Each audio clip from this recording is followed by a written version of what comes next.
Anyway, Cody introduced me well. I live in a suburb of Houston, Texas right now. I'm originally from Ohio. My degree is from Baylor. I've lived in Texas since I came here.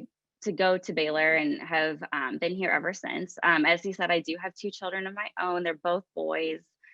And as for my job, I'm a psychologist. So I'm a psychologist and private practice owner. So what that means is I just, see clients all day long. I actually kind of manage my time between that right now, and we do own a group practice. So I see clients and also kind of help other psychologists who work for us with whatever issues they're having and whatever needs they have. So in terms of people I work with, Baylor has a program. Like, I trained with all ages, a lot of different kind of groups and issues. But right now, my main focus is typically teens and college age students. But I do work with all ages. I see a lot of little kids, or I guess I would say I used to see a lot of little kids. I don't as much anymore. Right now, I'm mainly working with teens and college age, and I tend to focus on anxiety and life transition. So just to kind of give you a little bit of background into me, like, that's kind of where I'm at, what I do in my day-to-day life. Let me see.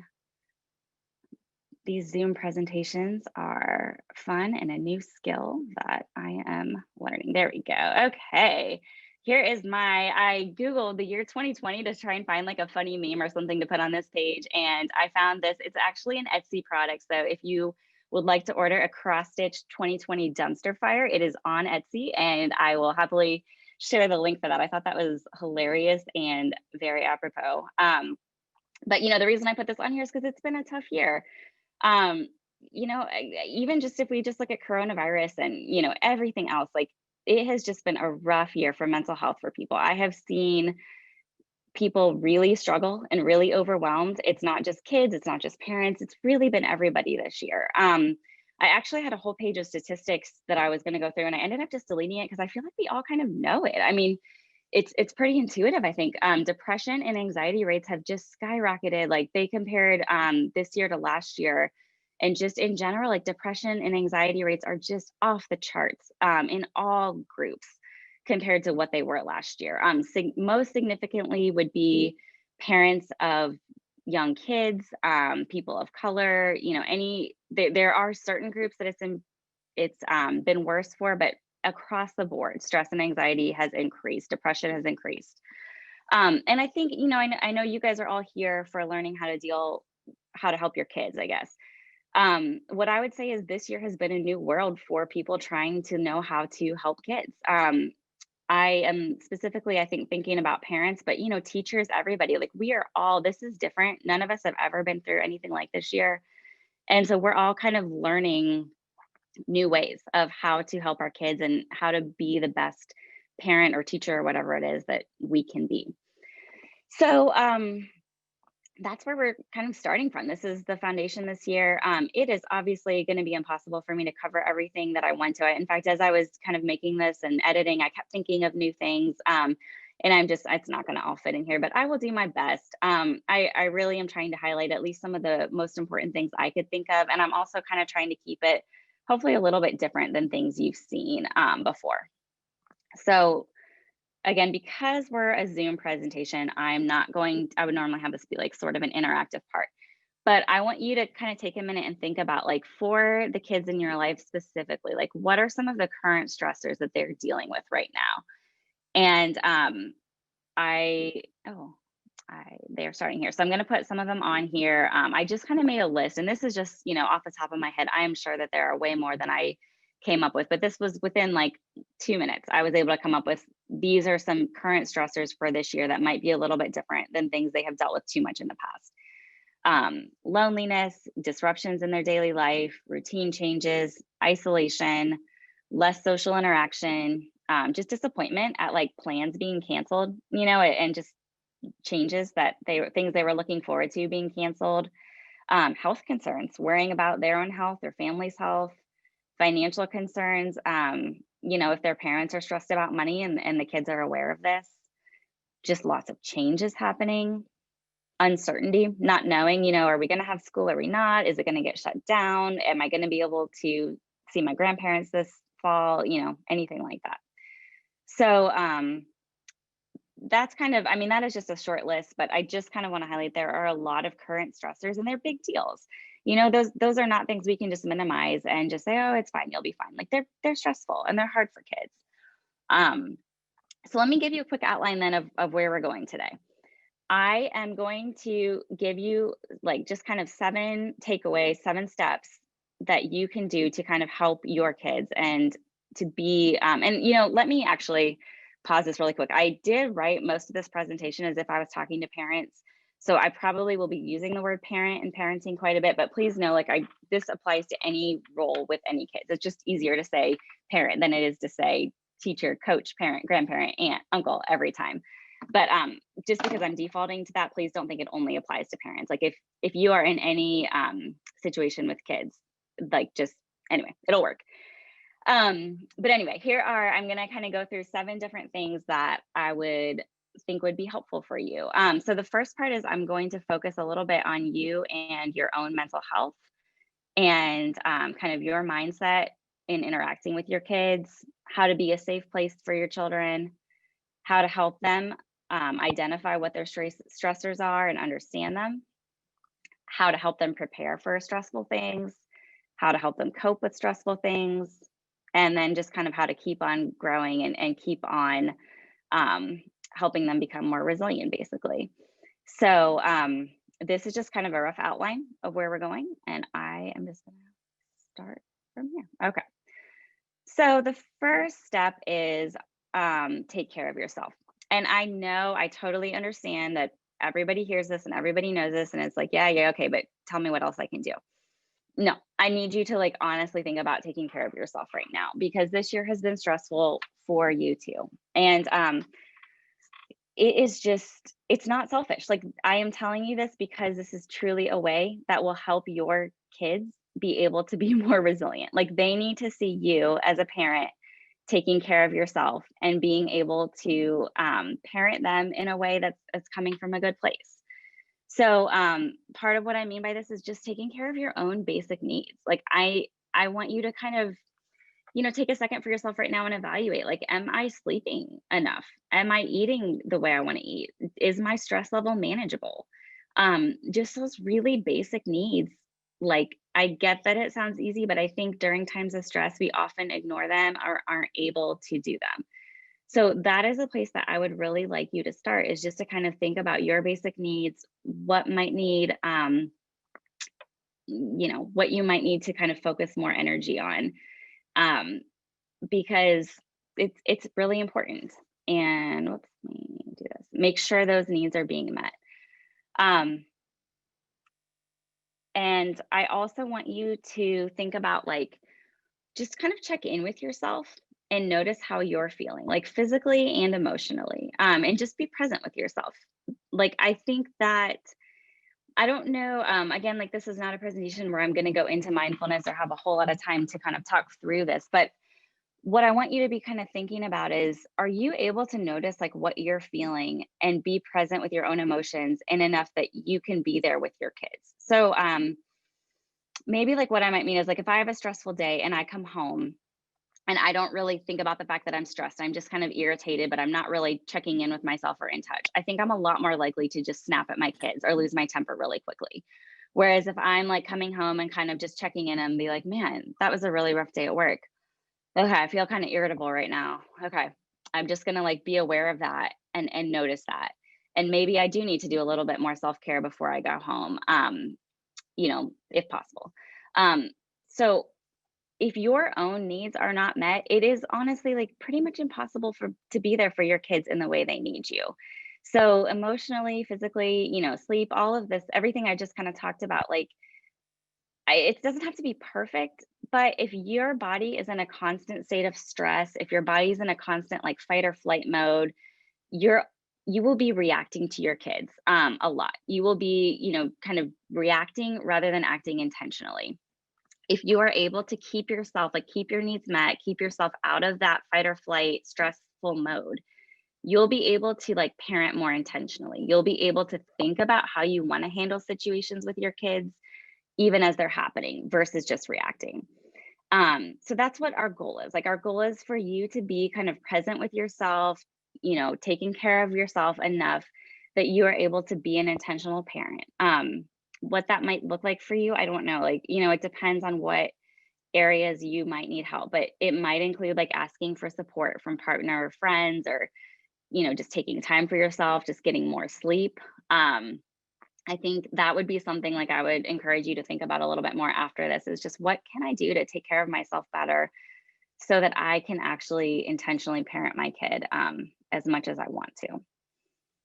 And yeah, just be tuned into whatever your needs. It's kind of, oh, look at that. I had all those written down. All right. The next part is the idea of I want you to have the right mindset. So what that means is like, let me see, got the points here. Just work on being flexible and adaptable. A lot of this year has been about being flexible, and that can be a really hard skill for kids. It can be a hard skill for adults too. So the more you can show your kid that like you can be flexible, you can adapt to changes and plans, that can help them learn that will be okay too.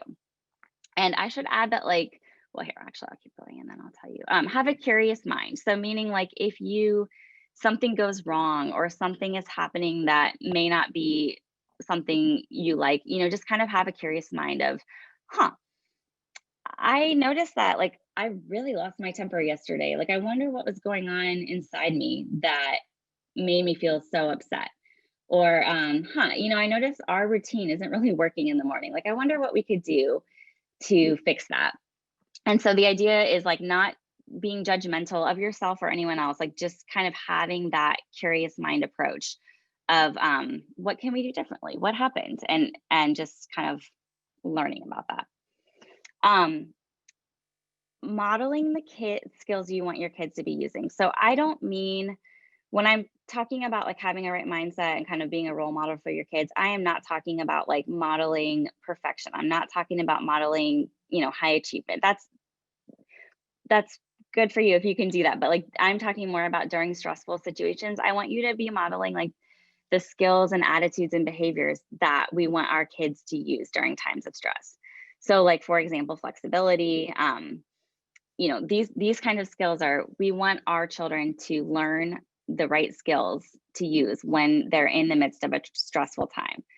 So let them see you approach difficult situations with a curious mind. Let them see you be upset or disappointed, and then try again.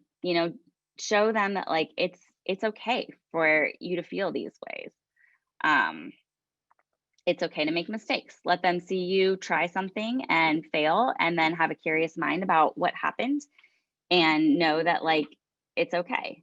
When I think about like what my goals for my kid clients are, a lot of times I want them to help them. Sorry, I'm stumbling over my words here. I want to help them learn to be resilient. I want to help them learn to be flexible. I want to help them to cope with difficult situations, handle stress effectively. So if you can kind of have that in mind when you're dealing with difficult situations, I mean, just remember that they're watching you, and they see how you approach changes and disappointments and things like that. And it's okay to show them that and to model healthy ways of doing that for them. Another important part, I think, of your mindset is to have self-compassion. That is, to be loving and caring towards yourself. I think, again, as I'm saying here, like I'm spending so much time on this part of it because I think how you treat yourself is very important. And I think that your kids are watching that. And I also think if you model this attitude towards yourself, it will naturally like be modeled for your kids as well. So, have the idea that like you can be loving towards yourself. One thing that I always like to do is like, how would I treat a good friend in this situation? Like, would I be this hard on her? Would I criticize her this much for making a mistake? And I think that's a good question to always ask yourself if you're being really hard on yourself, and instead try to take an attitude more of self-compassion when you're struggling, and being, caring and loving towards yourself and your kids too, of course. I mean, compassion is good with them too. But I think if they see you being really hard on yourself every time you make a mistake, they might adopt that attitude and think that that's what they should be like too when they make a mistake.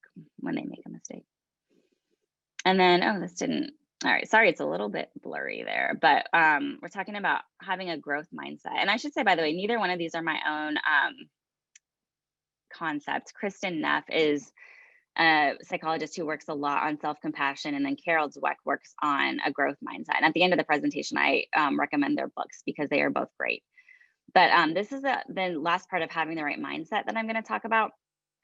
Growth mindset is a concept by Carol Dweck, and we want you to have this mindset, but the kind of goal here too is to help your child have this mindset. So a fixed mindset assumes that like our abilities and our intelligence cannot change in any meaningful way. And so that our success or failure is a given based on these. So a fixed mindset would be, I'm bad at math. And it doesn't matter what teacher I have, it doesn't matter how hard I study, it doesn't matter how hard I work at it, anything. I'm bad at math and I will do bad at math. A growth mindset, on the other hand, thrives on challenge and sees failure like not as an evidence that of, you know, you're not intelligent, you're not smart, but more as like a springboard for growth, so to speak. And it's a lot more focused on effort and persistence. So the opposite of that would be, I had a hard time with that math test, but I know I can learn it if I work hard. I'm glad that math test was hard because I like to challenge myself and I really got to make my brain work, and I'm just going to keep on learning. Um, I I failed that test, but I learned a lot and I studied really hard. I can still be proud of myself for it. That kind of thing. Um, so if something bad or stressful happens to you or your kids, we want this to be seen as like a learning experience that they can grow from rather than a failure. And that is the key here. You know, again, with stressful times, like we're going to make mistakes, we're going to fail. We want to view that as, hey, that is okay. I'm going to learn from it and it will be, you know, I'll try again. Rather than, okay, I'm a failure, I'm just going to give up and not try. So, whenever you are encountering stressful situations with your child, just try to have in mind of approaching it from this kind of mindset. Like, you know, you can say it out loud. I'm going to try my best, even though this is really hard. And I'm going to be proud of myself for trying, no matter what happens. Or I was writing these examples as I was making this presentation. So I put, well, I'm nervous to do a Zoom presentation rather than in person, but I'm going to do my best and try to learn from any mistakes that happen so that next time it will go more smoothly and I won't be as nervous. Um, I think another important part too is like with grades, you know, you can make sure you're kind of communicating. Look, I want you to study your hardest and work your hardest on like studying for and preparing for that test or for that paper, but you can be proud of yourself for that no matter what the outcome is. You don't have to earn an A+ for me to be proud of you or to be proud of yourself. I just want you to try your hardest, and that's what you can be proud of yourself for. So really just kind of the idea of like a growth mindset is focusing on your attitude, your effort, that challenges are a good thing, they help you grow. That mindset in any stressful time will help you and help your child to handle it better and feel better about themselves, keep their self-esteem, and be wanting to try again versus a fixed mindset. All right, so moving into the idea of being a safe place for your child. I want to think about like, do you feel like your child can come to you when things are stressful and hard? The secure base, you may have heard of this before. It's an idea from attachment theory that like starting from the minute your child is born, they look to you as their parent to be their secure base. Babies who have secure attachments to their parents, they're more comfortable in the world, they're less stressed, they're happier, and they know that they can return to their parents for help and reassurance no matter what happens. So when babies who have secure attachments to their parents enter a stressful situation, they usually do get upset, but then they are easily calmed down again when they see their parents. And that is kind of our goal. Like, obviously, that's for babies, but this carries on throughout their life. And this is kind of, so I'm not talking about your baby specifically here. I'm talking about, you know, any age kids. We want them to see you as a place that they can come to when things are stressful and they'll feel better. We want them to like feel like it will be okay to go out into a stressful situation or take a risk, because they can return to you. And so kids who have secure attachments, they actually do end up, as they get older, venturing further and further out into the world and being able to take more risks because they can return to their parents as a secure base. Um, so that's kind of our goal here, is just for you to be a secure base for your kids. And so with, not babies, what I'm kind of talking about is I want, just be available. Just make time where you're there with them. Um, Try to schedule some time, like, ask them if they want to run errands with you. Whatever it is. The only thing I would say too is make sure you're present. Make sure you're not just on your phone the whole time. I totally understand the desire to be on your phone, and I'm not saying you can never do that, but just be present. If your child's there, put it down for a while. Um, and the other thing I would say too is, let me see if this is oh, okay, no. So let me consistency is the idea of like just being, I think it goes back to like being in touch with yourself and your emotions, like be consistent in your reactions. Like you should have kind of a goal that they know what they're going to get with you. They know what the rules are. You're not going to change, or, you know, um, they shouldn't have to walk on eggshells of not being sure when you're going to lose your temper with them or anything like that. Like just try to be like a consistent presence in their life, because that will help you feel like more of a secure person. Um, and then the other part to this too is just in terms of availability, like show interest in what they're talking about. Like remember the names of their friends, ask them lots of questions, ask open-ended questions, follow up, ask about their feelings. I mean, it's ask questions, like show them that you care and that you're interested. So again, all of this is kind of with the goal of helping them feel more secure, which will then help them, be able to take healthy risks, be able to face disappointment or stressful situations better. Let's say you feel like you're there. You are oh, empathic and strong too. That's kind of included in what I was just talking about. Be like a stable place for them, and empathy, obviously, like care about their feelings and show them you care. So in terms of like one more part, like to just kind of level up from that, like if you're like, yeah, I think I do all that already. I had a few more like, just leveling up, I guess is the way to put it. What's next? I think another good idea, and actually, let me tell you, this whole slide is basically based on my clients that I've seen. So this is kind of what I see in a lot of kids and teens saying that it's hard for them to talk to their parents is because of these things. So the first part is I want, as a parent, like we need to be careful to validate your child's emotions. So if they come to you and say like, I'm really sad, what I want you to do would be to say like, okay, I hear that you're really sad. Tell me more. Tell me what it feels like to be this sad. Why are you sad? Um, do not try to talk them out of it. Like don't say like, oh, well, at least this or at least that. It's good to point out the positive at times. There's a time and a place for it. But if your child is coming to you to share like a hard emotion, that will probably shut them down right away. Because that I would say this is probably the number one complaint I get from teens who their parents are just trying to kind of make sure they understand that other people have it worse than them or point out the positive things. And again, like there's a time for this. But when your child is super upset about something and coming to you for it, that's not it. Like that is a time to just kind of validate their feelings and ask them more questions and just show them that you can understand what they're saying. Another part would be to focus on their emotions and not their words. So just kind of tune into what their emotions are. Oh, wow, you seem really angry about that. Or, oh my gosh, I can tell you're feeling really worried right now. Tuning into the emotion behind their words can help them feel seen and help them feel understood by you. And also, it can help you from getting too caught up on reflecting their words. Because sometimes, I mean, we all know kids and teens, like sometimes they're not super rational or what they're saying isn't necessarily accurate or whatever. And so if you're kind of focusing on the emotion behind their words, it will help you and them feel more connected sometimes. All right. The next one is to be comfortable with their discomfort. This is such a tough one. Parents want to make their kids feel better. And I get it. Like, oh my gosh, it is so hard to see your kid upset. But our goal here is to be helping them learn to deal with stressful situations. That's what we're going for. And so to do that, we have to tolerate their stress and discomfort. Um, they will make it through. It's okay. You can be there for them and be with them, but we have to just be willing to let them be uncomfortable and experience that.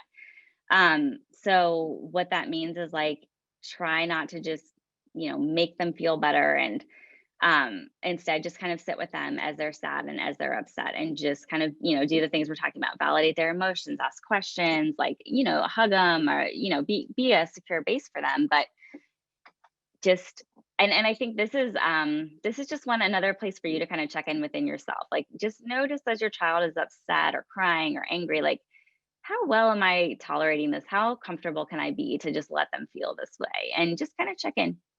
Just check in how hard that is for you. Because if you can stay calm and be okay with their negative emotion, it will help them calm down faster too. So it will be a good thing all around. Your goal is not to remove all negative emotions. Your goal is just to kind of be there with them as they're experiencing them. Our final goal is to help them learn to be resilient and deal with these things. And to do that, they're going to need to experience those emotions and be in those stressful places. Oh, I just like this picture. I found this. It's kind of a picture of just like you as a parent holding your child's feelings. And I just felt like this really captured the idea of, being a secure presence and a base, and just kind of being able to hold it, but not make it go away, not try and, get rid of it, but just to hold your child when things are hard or stressful or they're scared. Okay, so we're kind of moving on. The next part here is more specific to your child, because we kind of started with you as a person, we moved on to your relationship with your kid. And I will say, like, that is the groundwork to be able to get to this part. Like, please do not just ignore everything I just said and just try to start here. My apologies. Oh, Siri is wanting to hear what I'm saying. All right. Um, so if you just try and start with this, it probably won't work or at least it won't work as well. That needs to be kind of the foundation. So let's say you've kind of done that. You've done your internal work. You're building that solid relationship with your child. You guys have that connection, or at least it's working on it. It's there. The next idea is to help your child understand what is stressing them out and what is hard for them, and what are the areas of their life that they need to be working on building resilience, so to speak, and coping with. So, like, for example, what and this, I guess I should say too, like, this is something that I'm asking right now for you to pay attention to. What is stressful for them? When do they have meltdowns? When do they get overwhelmed? And this is for any age. I know it looks different in, my 2-year-old. Well, even my 2-year-old and my 4-year-old have very different reactions to stressors. And so obviously they're going to have super different reactions from my, 17-year-old. But that's okay. Like, this is where you as a parent, like, your child well, what they look like when they get overwhelmed or upset or stressed. And I want you to kind of pay attention, like, is it a certain time of day? Is there a certain class at school that when they have a lot of work and they get really overwhelmed? Is it when they're hungry? I cannot tell you, I have seen so many clients over the years who it ended up just kind of being like a blood sugar issue almost. And once we gave them snacks throughout the day, their anger meltdowns just completely got so much better. I would say, like, change is a huge one. Like, is it during a time of change, whether good or bad? Does that cause them to melt down? So I just want you to, like, kind of start to really pay attention to, like, what are these triggers? Um, Notice that a lot of the things I just said are probably prevalent this year more than before. I mean, there has been so much change in our kids' life. I would say this year has been the least consistent for them of most years, at least in the world. So there has been a lot of routine changes, a lot of unexpected things happening. That can be a huge stressor for kids. So once you're kind of noticing those and paying attention to them, I already went through that. I will say transitions and overstimulation. Like, transitions meaning like, um, like, for example, my son, whenever our babysitter gets there or leaves, he tends to, like, have a meltdown. And he likes his babysitter just fine. He likes us just fine, but it's just something about that transition from parents watching him to babysitter watching him that he cannot handle.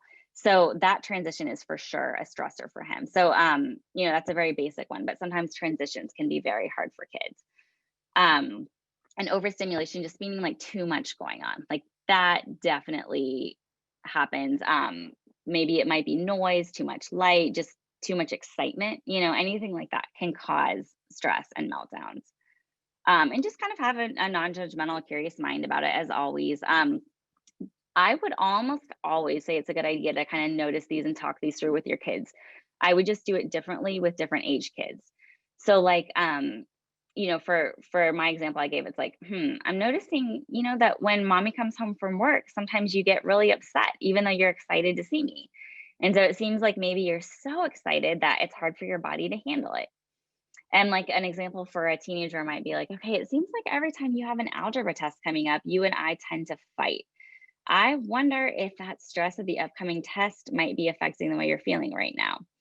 Um, Obviously it's not always going to go well or whatever, but just I would try and bring it up. Like I would try and see if your child is interested in paying attention to those patterns with you.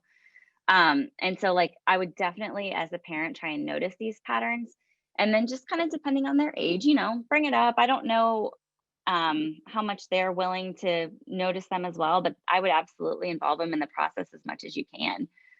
Um, and be sure too, like you may have to step back and look big picture to notice any of these too, because sometimes the patterns are very much like long term. I've seen a lot of people who like their kids started acting out a lot in like July, June-ish, and they're like, well, it can't be related to COVID because that started in March and they were fine. And it's like, well, sometimes it's just big picture. Sometimes this stuff affects people just later on. That's just kind of the way it works with kids. Like you can expect 3 months before, 3 months after, roughly, of any sort of big change in their life, you might see the effects on their mood and behavior. So, and I mean, they can last even longer than that. But like if a change in behavior starts 3 months after like their baby sister was born or whatever, it could still totally be a reaction to that. Like we see that all the time.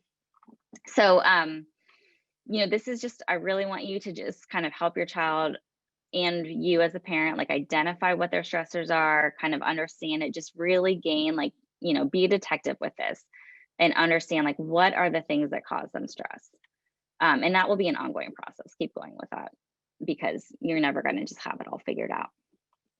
The next part is to help your child have the words to name their emotion and express it. We want them to be able to like understand and label what they're feeling. I know this sounds simple, but most kids and even some adults have trouble with labeling feelings and like being able to name their emotions. So please don't underestimate, like sometimes just having a name for it goes a really long way. It does not have to be complicated. I mean, literally just saying like, hey, you seem like you're feeling sad right now. Do you feel sad? Or, ask questions about their emotions and stuff because it's just hard. I think sometimes people just don't really realize until you kind of talk about it, like what they are feeling, and just having a way for them then to explain it is really helpful. I'm thinking of my 2-year-old when I say this. He hates loud noises and bugs, and there's a lot of things that he just screams and cries over. And lately he's learned to say the word scared. And so he'll cry, but then he'll be like, scared, scared. And it helps. It helps both of us, I think, to kind of understand what he's feeling. I know how to better help him. He understands a little bit what's going on inside himself. So that obviously applies older and older. I think you would be really surprised at how many teens and adults I see who really don't understand, like, oh yeah, I am feeling worried right now. You're right. So pay attention to that in yourself too, but also your kid. Once you guys have it labeled, like ask them lots of questions. So help them like gain more understanding of what that emotion is like for them. Again, this obviously depends on their age, their state of mind, but over time, like our goal would be to help them have a deeper understanding of their emotions. So like you could ask questions like, okay, where are you feeling that in your body? When is a different time that you felt like this? Have you ever felt like this before? How would you describe it? What would you describe this feeling like? Can you draw a picture of this feeling? Have a feelings chart up and have them just point to it sometimes if that's what they need to do. Like if they don't even feel like they can talk. All of those things are okay. Like our goal is just for them to be able to accurately like understand what they're feeling rather than just having these big emotions swirling around in their brain without having a way to communicate it. Okay.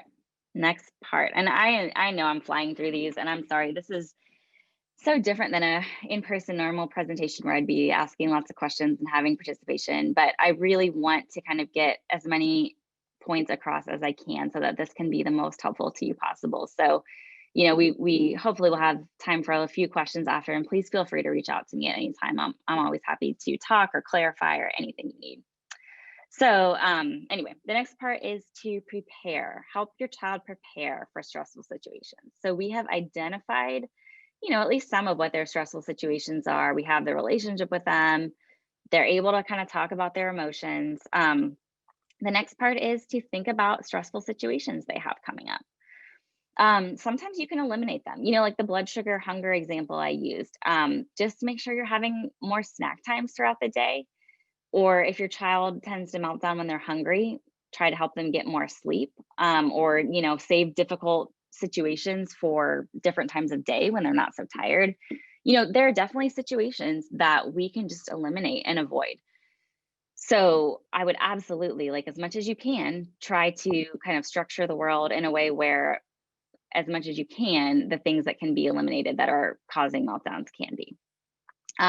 Causing meltdowns meaning like stress and any sort of difficulty. Sometimes things can't be avoided though. So in that case, we can prepare. So that is something where, you and your child can kind of talk about what's coming, talk about what to expect. Um, let's say like using a hard test for an example, like, you can talk about that it's been hard for them in the past. Ask if they have any ideas to help make it easier. And our goal here is to like help them start to think this way. So we want to help them start to like notice, like, okay, I know I have a stressful situation coming up. So I'm going to think about what things I can do to make it easier on me, to feel better throughout it. Um, we just want them to start having that framework for stressful situations, to kind of know that it's coming up, be able to identify that they might be feeling that way, and think about some things they can do to help prepare for it and help feel better. Um, we'll get to those specific things. I know I'm not talking about a lot right now, but just kind of have that idea in mind of like, you guys want to prepare for these stressful situations if you can. Sometimes you don't know that they're coming, and that's okay. But if you can, if it's something that you know is coming up, talk it through and talk with them about how to prepare. Or, for younger kids, you kind of think about what might they need that day? What might they need the day before, the day after, to kind of keep them feeling as good and cope as well as they possibly can. Let's see. So then the next part would be like actually coping with those stressful situations. So let's say something's happened and either you have prepared for it already, or you just didn't know it was happening. So you're in this stressful situation. I'm going to give you now some ideas for what your child can actually do in that situation to be able to try to cope with it. So, coping skills is where we're at. It's a cliche idea. I don't know if you've heard that term before, but these are just kind of some ideas of things that can help your child feel better in the midst of a stressful situation. These are not things that are necessarily going to take it away, but what we're trying to do again is just help them be able to cope, be able to be more resilient when things get stressful. So like, for example,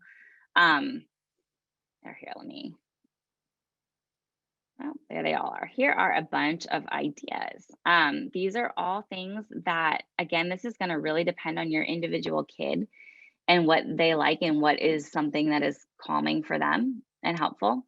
But, write in a journal, write a story, draw, talk to a parent, friend. You can kind of see what these are, but these are all ideas of like coping skills that in the moment can help your child. Trying to think of like, you can be as creative as you possibly can with these. Like, I have had people come up with super, super creative things that have been super helpful for their kid. I just had someone the other day talk to me about how showing their animals at an FFA competition, I guess is what it's called, is a super soothing thing for them. And they make sure to sign up for lots of small competitions because it's really helpful. And I was like, that is a wonderful coping skill. And I never would have thought of that.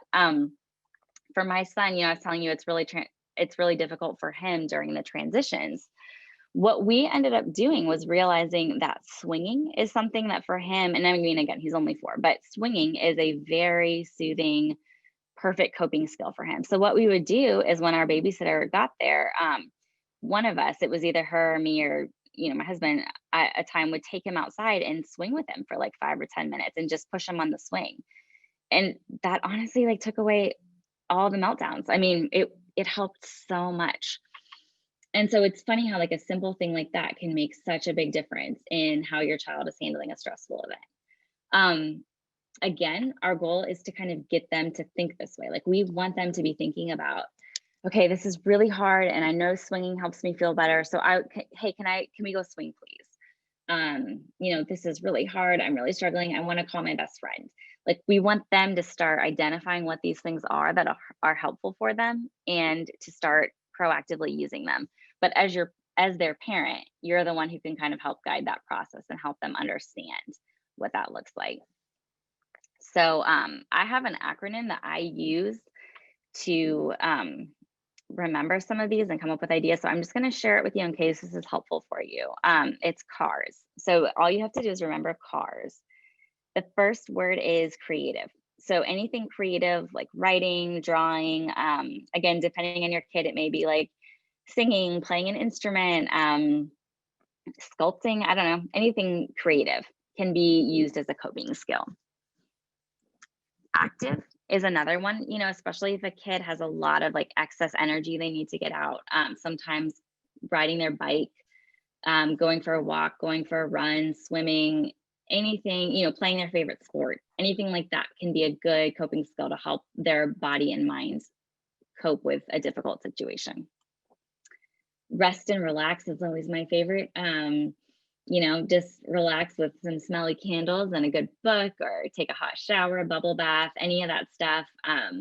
You may be surprised if your 13-year-old daughter is coming home super upset from school and you can just, make a nice warm bubble bath for her with some smelly candles and tell her you did that. It may help. Your child better than I do. I can't tell you specifically, but like try these things out. Just see what works and what doesn't. And the things that work, write them down, remember them, have your child write them down, like keep a list on the fridge. If it doesn't work, just cross it off. That's okay. The last one is social. So that would be, it almost could be 2 ways, because social obviously means connecting with other people. So it could mean like talking to them about the stress. It could mean like connecting with you as their parent or teacher or friend about what is stressful for them, or it could just mean spending time away from the stressful thing and hanging out with their friends and not thinking about it for a while. Again, like both of those can be helpful in different times and different situations. So again, like that's just my acronym I use for coping skills to kind of help remember it and help remember what is something that can be helpful. I do this with kids, almost all the kids I see, really, as I'm thinking about it, in one form or another. And it's just, these ideas just vary by age. Like that's just all I would say. Like they vary by age and individual kid. A lot of times they will say, it didn't make it better. And I agree. It's not going to make it fully better. What I usually will, like the instructions I'll give is like, okay, you've got this big list now. You and I just worked together and came up with like all these ideas. We've got like 20 ideas of things that might help.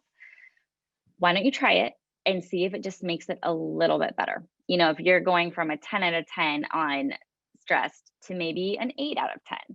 And then maybe you can try another one and maybe it can take you down to a 6. We're just looking for helping. These are coping skills. Because then what these do is like to help them get to, again, out of that fight or flight mode into a more reasonable place where then they can figure out if they need to solve something, if we need to change something, we can figure out how to address it. But these are kind of things like in the midst of a stressful time that you can do to just kind of help yourself start to feel better and help cope with difficult times. All right, so there's that. And then, with all of this stuff, like repetition is key. Like it is so important. Like nothing that I said today is a one-time thing. And even with the coping skills, it's like, don't try any of this one time and say it doesn't work. Like what we are trying to do is we're trying to kind of help our child develop a process for coping with and dealing with stressful times and situations and being resilient throughout stuff that's hard. So what this takes is repetition over time. It takes repetition over difficult situations, different situations. It involves helping you and them have a better understanding of what their stressors are, what their patterns are, what their emotions are. It involves learning what works for them and what doesn't. Um, and that is only going to happen over time.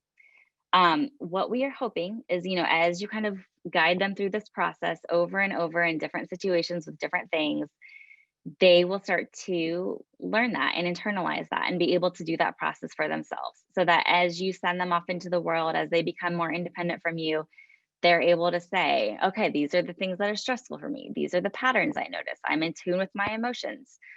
This is what I'm going to do to prepare with stressful things. This is what I can do to cope with stressful things. And they can internalize that and do it themselves. But they probably don't have that skill yet. And that's okay. It's a skill. And you, as their parent, can help guide them through learning and practicing and just keep trying. The other point to that I would make is back to that curious mind. When you are reflecting on stressful situations with your child and like talking about what happened, just really try to approach it with an open and curious mind and use that growth mindset we've talked about. Talk with them about, or just even as you're thinking about it yourself, like how can I and my child grow through or grow from what happened? You might say something like, wow, today was really hard. And it seemed like we learned that if you don't get enough sleep at night, we shouldn't try to go shopping for new clothes together. So next time we're going to make sure you get enough sleep before we go shopping. Or, now we know that when there's a big change to your routine, even if it's a good thing, it makes it really a tough day and you can get really upset. So next time there's going to be a big change, let's talk about how hard it is. And I'll remind you that so we can help you figure out how to feel better before it gets so tough. I have a client who loves school, absolutely loves school. But every year when school starts, her anxiety gets really bad. And it's interesting too, like other good things cause it to get bad. Like if there's a birthday coming up or, certain fun events cause her anxiety to get really bad. And it's those changes. It's, the deviation from the daily routine that she's used to.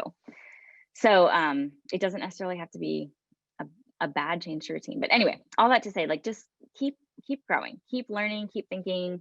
This is not a one-time thing. This is just kind of a process that you're gonna just keep going through for as long as you can, honestly. And kind of my takeaway as we're talking about this is we cannot get rid of these stressful situations or these difficult emotions for our children, but we can help them learn to navigate them. And that is our goal here, to be the guide for our children through these situations and to help them as they're dealing with them.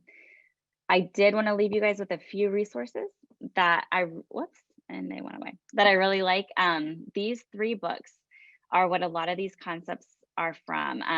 Carol Dweck's Mindset. If you're interested in learning more about having a growth mindset, I highly recommend that book.